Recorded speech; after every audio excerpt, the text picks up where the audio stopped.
everybody, my name is Mars. You can call me Mayor MG if you would like, and I have a very special video for you today. This is my review of Hell's Paradise, my favorite manga of all time, and it's extra special because this video was requested by Laura, one of my Martian Council members. If you didn't know, I have memberships on Ko-fi, and in the top tier, you actually get a perk where you can request videos for me to make.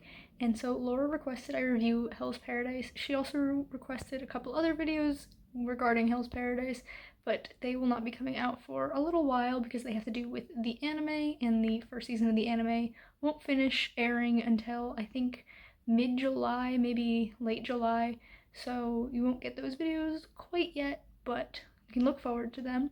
For now, I'm reviewing just the manga. So Hell's Paradise is a dark fantasy manga by Yuji Kaku. It is completely finished. There are 13 volumes total. It started being published in 2018, and I'm going to read the summary off the back of this first volume for you. So it says, Gabimaru the Hollow is one of the most vicious assassins to ever come out of the ninja village of Iwagakure. Definitely mispronounced that. He's ruthlessly efficient, but a betrayal results in him being handed a death sentence. He has only one hope. In order to earn his freedom, he must travel to a long-hidden island and recover an elixir that will make the shogun immortal. Failure is not an option. On this island, heaven and hell are just a hair's breadth away. So I will start off with some content warnings because this is a dark fantasy. There are lots of content warnings, mostly for like gore and fighting, and there's a lot of death. So be warned, if you like a character in this, there's a very good chance that they will die. Also, body horror, so if that's not really your thing, maybe not check this out, but I personally am a huge fan of body horror. It's one of my favorite types of horror, and it's really well done in this. Also, a content warning for nudity, mostly non-sexual, but there is a part about halfway through the series where there is some sex scenes. The nudity is mostly just topless women, so you're gonna see a lot of boobs in this series. But, yeah, that's my content warning.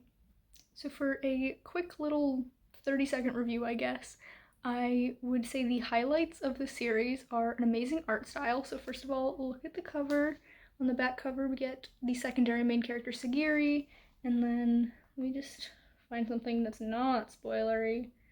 Like, this action scene, the action scenes are fantastic. Like, a lot of manga kind of struggles with like complicated fight scenes because you want it to be detailed, but you don't want the details to get lost. But I feel like this series really doesn't do that. Here we have some of the body horror stuff. It's plants growing out of a guy's face. So yeah, it's just a very beautiful series, like absolutely stunning artwork. All of the covers, I only own this first one. I wish I could show off the rest to you, but this is the only one I own physically. All the covers are these like beautifully paint splotched bright neon things with characters on them, and they're stunning. I cannot wait to own all of them, to have them on my shelf. The character work in the series, top tier. Like, I feel so emotionally attached to these characters from the moment they step on the page. Like, I love them so incredibly deeply. There is not a single character in this book that I don't think is well done. So I'm gonna put this down now so I don't have to hold it up the entire video, but now we are going to be getting into my more detailed review, and we get into some spoilery territory. I'm gonna try not to be super duper spoilery. That's a hard word to say, but obviously I'm going to have to talk about some things. I just won't get too detailed about it. Like, I'll talk about events that happen, but I won't say who they involve necessarily. I'll try to be vague while still giving you what I think are the important parts of this review. So, like the description on the back said, this follows Gabimaru, who is a worldwide famous ninja. He's like basically a figure of myth at this point, and he is on death row, and he is just unable to die. They try so many different things to try and kill this man. I say man, he's 16 years old. None of it works, and so Sagiri, who is the girl on the back cover, is sent to find out why. And Sagiri is a member of the Yamada Asemon, which is a clan who are like very famous for being the best executioners ever. Like they cut off people's heads with one swing. They also just test swords in general, and the clan also makes medicine. So a very like famous like clan, like you know who the Yamada Asaemon are. So she is sent to talk to Gabimaru and figure out what the heck is going on with this guy and why he won't die.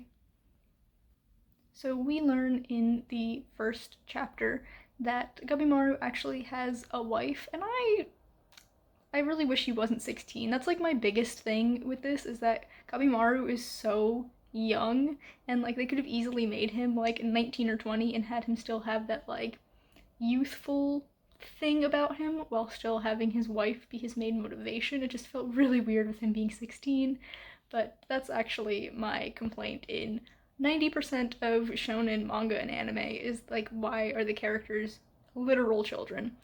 Like, there's no need for them to be fighting wars and killing people so young. It's a little bit weird to me, but that's my main complaint about the series. But like I said, his main motivation is this wife, and so he can't die because he has to get back to her. And Sagiri's like, okay, so listen, the Shogun is doing this thing where he's offering a pardon to any criminal who can go to this island and recover the elixir of life. So he is one of several criminals who are recruited for this task, and each one is assigned a guard, a member of the Yamada Asaemon, and Gabimaru and Sagiri are, of course, partnered together because she's the one who was like, hey, you should do this thing and try and get the pardon. And so the two of them are sent to this island along with all of the other criminals and Yamada Asaemon to recover this elixir, and they get there and soon find out that things are not quite so paradisey as they figured, because they're like, oh, this island is like heaven on earth, that's why the elixir of life is there, but it's very dangerous and scary, and there are monsters that try to kill them almost immediately, so that's pretty fun. So Sagiri actually has that very classic storyline of female character in a male-dominated career, or whatever you want to call it. So she's like the only female executioner, and she decided she wanted to become one after witnessing her father execute a man who was like a comedian or a storyteller or something like that. And the guy was like, hey, let me start this story and then you can behead me in the middle of it so I won't see it coming. And the cut was apparently so clean that the man hadn't realized he died and actually finished telling his story with his head on the ground, feet away from his body. And so Sagiri is like, that's what I want to do. I want to follow in my father's footsteps and not just be some woman who marries the next head of the clan. I want to be powerful in my own right. And I absolutely love the way it's done in this book. It's a very overdone plotline, I feel. Like, it's very easy to make it, like, kind of flat, but I feel like in this one it's very well done. And I have one complaint about it, and that one complaint is that Sagiri doesn't really have any supporters. Like, I don't understand how she would have started training to be an executioner if literally none of the men want her to be one. Like, her father is, he's not unsupportive, but he like makes jokes about it, like how she maybe shouldn't have in like flashbacks, like she shouldn't have gone down this path. Like, I feel like she needed one person. Her father would have been a great option to be like, yes, I support you wholeheartedly in this, and it would make the like start of her on this journey a little more clear, but it's not that big a deal ultimately. Like, we just know that this is the path that she's on, and the rest is all flashbacks anyway. So Gabimaru is definitely the protagonist of the story. There's no doubt about that. There are like other characters who have like fully fleshed out storylines. Like, there are these two brothers who like really have their own separate thing for like 90% of the manga, and then they come together for the big climax, and then they get their own separate ending, which I think is really fun.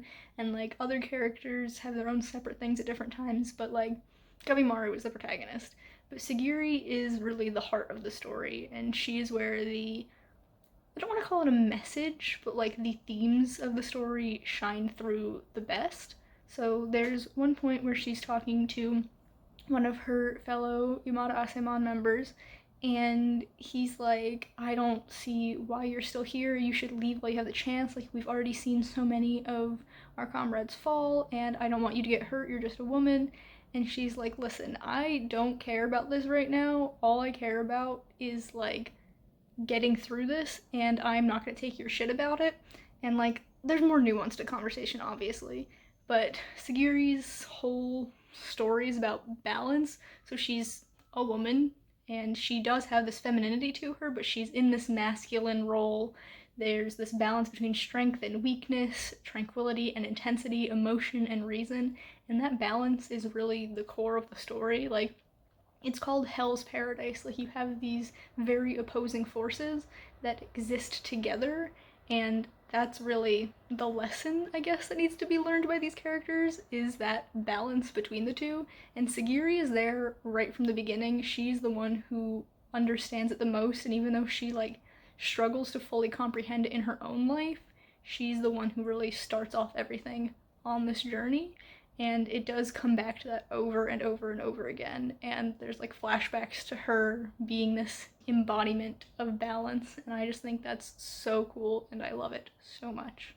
One really cool thing about this book is that it's got quite a bit of queer rep. So there are these characters, they are the Tenzin, and they are not human, but they are gender fluid and can like switch back and forth between male and female, which is really cool. So we have gender fluid rep, which I mean, I would prefer like human representation on queer stuff most of the time, but like it's fine for non-human characters to also be this representation, and I think they're really cool, and I like that a lot. We have some characters who are like bi slash pan. It's not like explicitly stated, so just that they are attracted to both men and women. So we have like one member of the Yamada Aisaman who is like a disaster bisexual, and he's definitely like that very cliche, not quite great representation of a slutty bisexual. He's like a walking red flag, but he's also just a great character, so like I forgive him. He is allowed to be like that. There's also a non-binary ninja that shows up in the third act of the story, and is just hilarious and insane, and I love them so much. They are a fantastic character. Aside from queer rep, we also have a lot of mental health stuff. So, like I said, there are a lot of deaths in this, and you actually see the characters grieving, and it's so heartbreaking. Like, there are two deaths in this story that are things that I'm never going to emotionally recover from. They are like, I understand why they're there, but they hit me so, so hard, and you see the characters like having to deal with the deaths of the people around them, and it's just very easy for something like this, which is a horror and like it has body horror in it, to just be gratuitous in its death and just go for deaths for the shock value. But I don't think this story does that at all. Like, yeah, there are like some crazy deaths with lots of blood and stuff, but it still feels right for the story, and like their deaths mean something, you know? I feel like in horror you get a lot of deaths that are just to try and gross the reader out and stuff, and I don't think the story really makes it a priority to gross the reader out, but there are some that are pretty gross anyway. Hello, it is me from the future. I was just editing this video and I realized I forgot to mention that there's also a couple of disabled characters in here. So you have a character who's missing a hand, and you also have a blind character. There might be more, but those are the two like main characters who are disabled, and I think they are very well done, so another bonus. And so, like I said, at the end of the day, this is a story that, yeah, has a lot of action and fight sequences and gore and is really cool for that. But the core of the story is about balance and accepting both yourself and others. And in my opinion, like any good story, it is about love, and like not just romantic love, but just loving the people around you and putting them above yourself and working together to save everyone instead of being selfish. And it's just so beautifully written, and I could not recommend this highly enough. So definitely stay tuned for the future. I will be doing a review of the anime when it's finished. I'm not sure how many seasons of this anime there are going to be. I don't know like where they're going to split it. I can see them splitting it in a couple different places, so I believe there's only going to be 2 or 3 seasons at most. So I will definitely review each season as it comes out. So stay tuned for a couple of years for that to happen, but the first season of the anime is going to be ending sometime around July, so I'll do a review of that. And I will also be doing a comparison video where I talk about all of the things that they changed from the manga to the anime. So I think that'd be really cool. And if that's your thing, definitely check it out when it comes out. But until then, if you enjoyed this video, please be sure to give it a big thumbs up. You can subscribe to my channel for more content, and I'll see you in the next one. Bye, everyone.